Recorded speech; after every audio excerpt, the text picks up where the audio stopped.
Yine bir yer görüyorsunuz. Bir ite çağlar için Kütahya.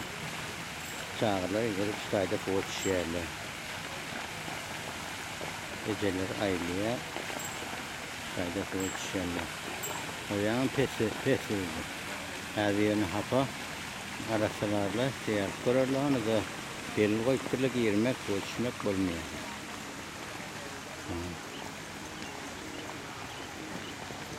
Bunu göreyim o karnaşta ne mi?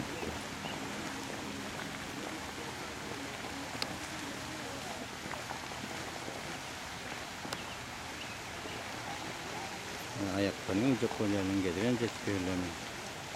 Ve son yerde muhtarını çekerler. Yağışlar.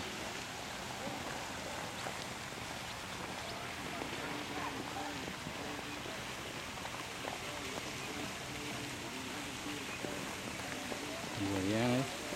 Anasyan Tower. Gün yaşamlar türlü seyahatlerini yanar.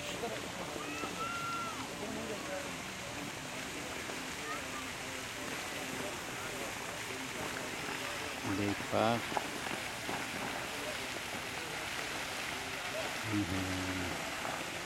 O yerde var. Yeri tuvası bitirmek için, harcaymak için, beslemeyi, o gelirin için kahraman bakışlar.